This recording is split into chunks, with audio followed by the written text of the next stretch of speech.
إندريك مودريتش قال لي أني قد أرتدي قميص أسطوري مع ريال مدريد. هالاند يتوعد الملكي. رد فعل ميسي على بكاء فينيسيوس جونيور بسبب ما يتعرض له. ولكن قبل بداية الفيديو لا تنسوا أن تشاركونا بآرائكم في التعليقات على ما يتعرض له فينيسيوس. وإذا كنت من عشاق النادي الملكي لا تنسى الاشتراك في القناة وتفعيل الجرس ليصلك الأخبار فور نزولها. وهيا بنا نبدأ الفيديو بالصلاة والسلام على رسول الله صلى الله عليه وسلم. إندريك مودريتش قال لي أني قد أرتدي قميص أسطوري مع ريال مدريد. أكد النجم البرازيلي الشاب إندريك أنه قد دخل في نقاش مع قائد ريال مدريد لوكا مودريتش أثناء تواجده بين جدران النادي الملكي. وكان الريال قد نجح في وقت سابق من التعاقد مع إندريك بشكل رسمي، ومن المقرر أن ينضم اللاعب لصفوف الفريق صيف 2024 المقبل.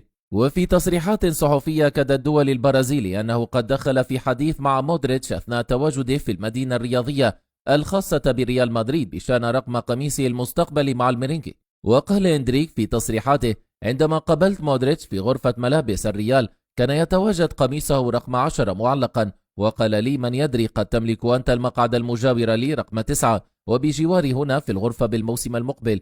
وتابع البرازيلي: حينها فكرت وقلت لنفسي إذا كان مودريتش قال لي أنه من الممكن أرتدي هذا القميص الأسطوري مع الريال فيجب أن يكون هذا مستحقا.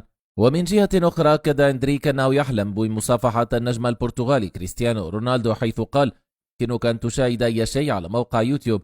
وأضاف البرازيلي: لقد شاهدت كريستيانو أكثر من أي شخص آخر في هذه المنصة، ليس فقط أبرز إنجازاته ولكن أيضا مدى اجتهاده في العمل وما قاله الآخرون عن عقليته، ومنه تعلمت أن العمل الجاد أهم من الموهبة. واردف في يوم من الأيام: أتمنى أن ألتقي بكريستيانو، ما زلت لم أفعل ذلك بعد، لكن نجله يتابعني على انستغرام، لذا آمل أن أكون قادرا على مصافحته بحلول الوقت الذي يقرأ في هذا. وأنهى في هذا الشأن قائلا: أتمنى أن كل شيء يسير على ما يرام في ريال مدريد وفي مسيرتي، ومن هنا سيتابعني كريستيانو بالتأكيد، ولقاء واحد من ضمن أولوياتي بالتأكيد. هالاند يتوعد ريال مدريد. توعد ايرلينغ هالاند مهاجم مانشستر سيتي خصمه ريال مدريد خلال صدام الفريقين في ربع نهائي دوري أبطال أوروبا. وفقا لصحيفة آس فإن هالاند يواصل ربط مستقبله بالملكي، ويرى أن صدام الفريقين فرصة لإثبات أهميته مقارنة بصفقة مبابي، ويسمح الشرط الجزائي في عقد هالاند بمغادرة المانسيتي اعتبارا من الصيف المقبل. لكن أخبار قرب مبابي من الريال أثرت بشكل كامل على النجم النرويجي الذي كان يأمل في ارتداد قميص الميرينجي.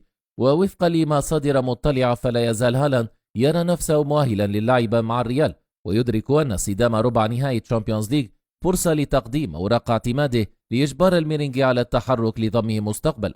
ويرى هالاند أن مواجهة الميرينجي ستكون فرصة عظيمة لإظهار أنه يستحق نفس قيمة كيليان في مشروع الريال.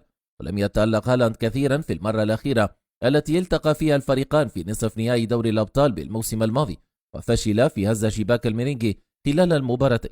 وكشفت آس أن رافيليا بذلك بيمنتا وكيلة هالاند تخطط لوضع شرط جزائي في العقد الجديد للنجم النرويجي مع السيتي يضمن للاعب صراحة الانتقال إلى الريال في المستقبل.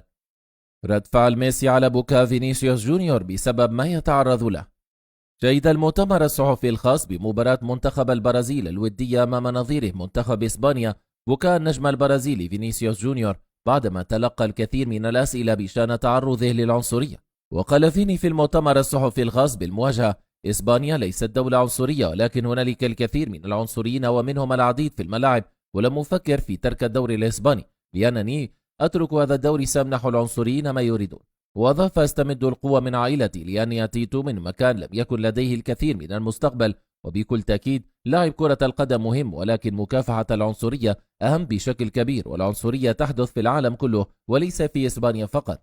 وواصل: أشكر جميع اللاعبين الإسبان الذين يدعمونني دائما، والمشكلة الكبيرة في إسبانيا إن العنصرية ليست جريمة، واختتم: وقوفي ضد العنصرية ليس في إسبانيا فقط، بل أنا أحارب العنصرية في العالم كله. وكان اللاعب البرازيلي لم يتمالك نفسه عند سؤاله أكثر من سؤال متتالي خلال المؤتمر الصحفي عن العنصرية التي يتعرض لها في إسبانيا، ليدخل في نوبة بكاء شديدة، مما جعل جميع المتواجدين في القاعة يصفقون له. توازيا تصريح مؤثر ردا على الأحداث التي وقعت في المؤتمر الصحفي الأخير، حيث ظهر فيني جونيور اللاعب البرازيلي وهو يبكي بسبب تعرضه للعنصرية، ليونيل ميسي نجم كرة القدم العالمي وجه كلماته إلى فيني جونيور وقال له: في عالم الرياضة حيث يجب أن تسود الروح الرياضية والاحترام، من المؤسف جدا أن نشهد أعمالا عنصرية تؤثر على اللاعبين بهذا الشكل. وأكمل ميسي: الدموع التي رأيناها في فينيسيوس ليست مجرد تعبير عن الحزن، بل هي صرخة للعالم ليتوقف ويستمع. يجب علينا جميعا سواء كنا لاعبين مشجعين مدربين أو جزءا من المجتمع الرياضي أن نقف معا ضد العنصرية وأن نعمل معا لخلق بيئة ترحب بالجميع بغض النظر عن لون بشرتهم، خلفيتهم أو أصولهم. لا يمكن للعنصرية أن تجد مكانا في كرة القدم أو في أي جزء آخر من مجتمعنا. استطرد ميسي مؤكدا على دور اللاعبين المؤثرين في استخدام منصتهم للتحدث ضد العنصرية والتمييز. علينا استخدام صوتنا للتأثير إيجابا ودعم من يتعرضون للظلم. عندما يبكي أحد منا نشعر جميعا بالألم، عندما يتحدث أحدنا يجب على الجميع الاستماع. حان الوقت لنقول بوضوح: كفى للعنصرية. تصريح ميسي يأتي في وقت حرج حيث تتصاعد الدعوات عبر العالم الرياضي لاتخاذ إجراءات أكثر صرامة وفعالية ضد العنصرية في الرياضة.